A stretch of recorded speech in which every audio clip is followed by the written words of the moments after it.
हरियाणा सहित उत्तर प्रदेश में लगातार सरकार प्रदूषण को लेकर के चिंतित दिखाई दे रही है।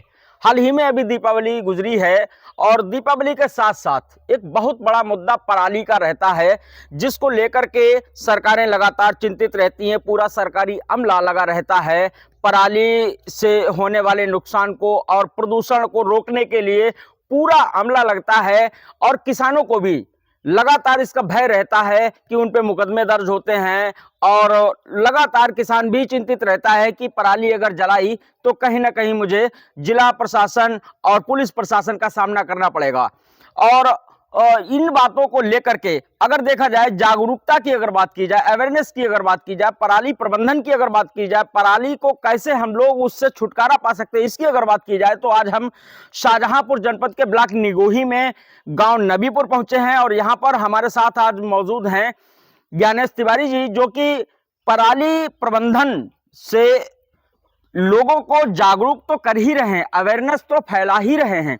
इसके साथ साथ में प्रदूषण को कैसे रोकना है, पराली से आमदनी का उन्होंने जो जरिया निकाला है, आमदनी से जो करने के साथ साथ में जो एक नेचुरल खाद तैयार करते हैं, वो वर्मी कंपोस्ट तैयार करते हैं पराली से, तो वो कैसे कुछ करते हैं, कैसे और कैसे इस ओर उनका ध्यान गया, क्या जागरूकता कार्यक्रम उन्होंने अभी तक चलाए हैं और कैसे प्रसिद्धि हासिल की है।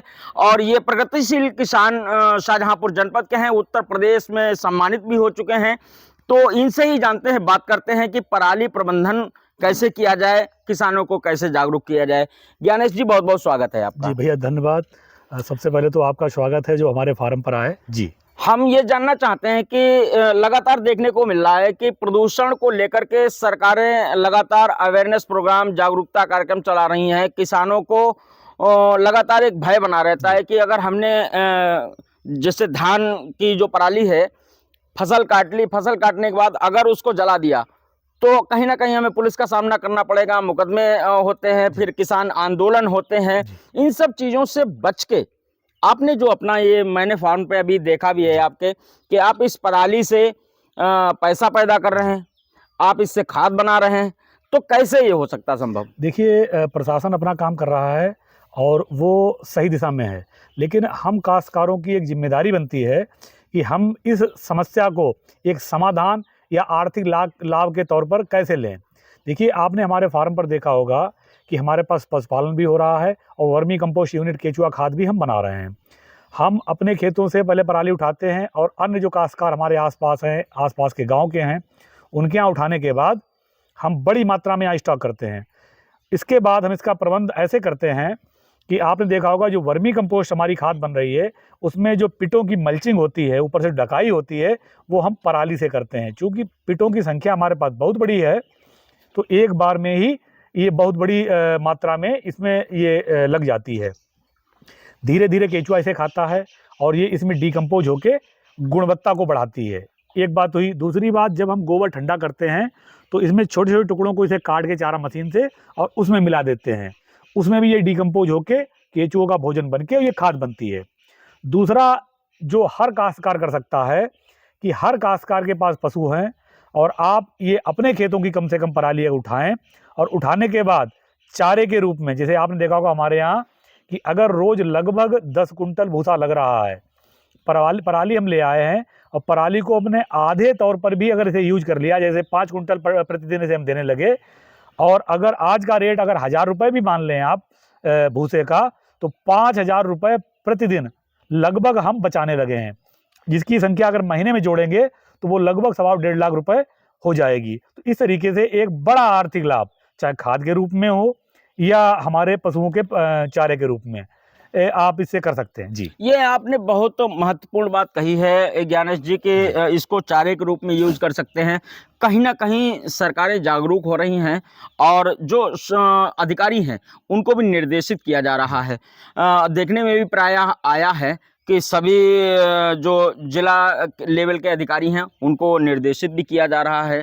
गौशालाओं की अगर बात की जाए जी, तो सरकार बहुत एक बड़ा बजट इस पर खर्च करती है। जी, और अगर उनकी स्थिति के बारे में बात की जाए तो पशुओं के खाने पीने की जो चीजें हैं, जो भूसा है, जी तो भूसे पे बहुत बड़ा इन्वेस्ट होता है और वो उपलब्ध भी नहीं कभी कभी हो पाता है, जी तो वो पशु भूखे रहते हैं जी और उनकी हालत बिगड़ती है और उनकी मृत्यु हो जाती है। जी बिल्कुल ये चीजें प्रायः देखने में मिलती हैं गौशालाओं में। जी तो क्या ऐसा नहीं हो सकता है कि इस पराली को गौशालाओं में यूज करके और उन पशुओं को आहार दिया जा सके? जी, ये बहुत अच्छा आपने सवाल किया है। आपके माध्यम से ये प्रशासन से हमारी रिक्वेस्ट रहेगी कि गौशालाओं पर ठीक है बहुत बड़ा रेवेन्यू खर्च हो रहा है, उस पर आप ये बहुत बड़ा प्रयास कर सकते हैं कि जहाँ-जहाँ गौशालाएँ हैं उसके आस-पास जितना संभव हो सके आप पराली इकट्ठी करवाएँ और उन्हें गौशालाओं में उपलब्ध करवाएँ।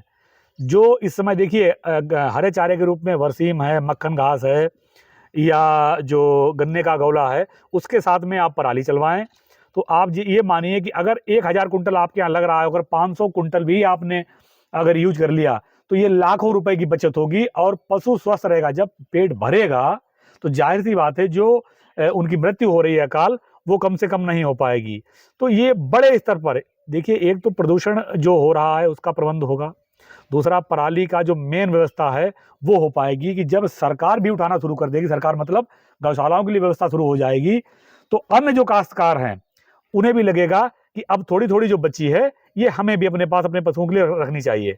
तो ये जो है प्रयास शासन को करना चाहिए। जी, मुझे लगता है कि ये आसानी से हो भी सकता है, बिल्कुल। क्योंकि गौशालाओं की देखरेख के लिए पूरा एक सिस्टम है सरकार के पास में, प्रधान उसके जिम्मेदार हैं, जी, गौपालक जो वहाँ पर नियुक्त किए जाते हैं वो उसके जिम्मेदार हैं। तो इसी तरीके से अगर गाँव में पराली के लिए जो जिन किसानों को भय रहता है या जिन पे हम डंडा दिखाते हैं, जी, ये सरकार उनको भय दिखाती है कि अगर पराली जलाओगे तो आप पर मुकदमा दर्ज कर दिया जाएगा। बिल्कुल। तो इसी तरीके से उन प्रधानों को जागरूक करके और उनको एक लक्ष्य दे दिया जाए कि आपके क्षेत्र में जो भी पराली होगी उसको आप गौशाला पहुंचाइए। तो ये संभव है क्या? बिल्कुल, बिल्कुल। देखिए ये बड़ा सिस्टमैटिक ढंग से हो सकता है।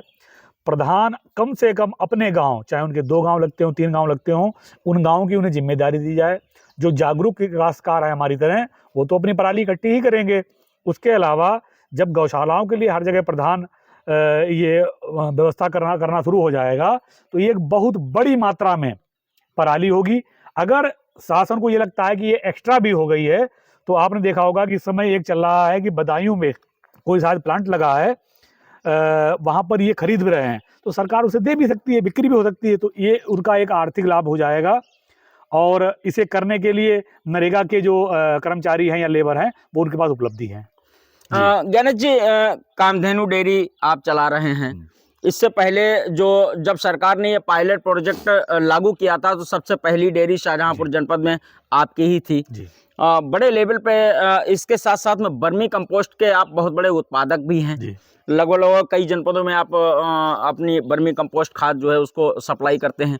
तो कितना लाभ लगभग-लगभग इस पराली से आप अर्निंग कितनी हो जाती है? देखिए सिर्फ़ पराली की मैं बात करूँगा, जिसमें केचुआ नहीं शामिल है, खाद शामिल नहीं है, सिर्फ़ पराली से ही उसका प्रबंध करके हम लगभग 8 से 10 लाख रुपए का लाभ ले लेते हैं शुद्ध मुनाफ़ा। जो कि मैंने आपको ये बताया है कि भूसे के रूप में इसे हम प्रयोग करते हैं और पराली को हम वर्मी कंपोस्ट में मिलाते हैं, जिससे हमारी खाद तैयार होती है।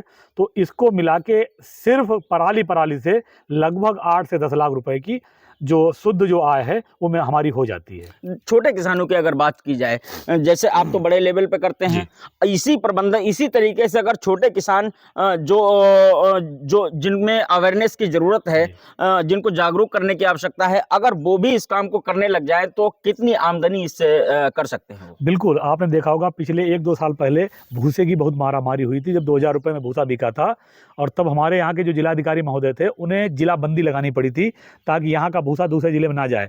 ये स्थितियाँ उत्पन्न ही तब होती हैं, जब हम किसी एक चीज़ पे निर्भर रहते हैं, कि ये हमने सोच लिया कि सिर्फ़ भूसा आना है और मात्रा वही है, खर्चा बहुत ज़्यादा है।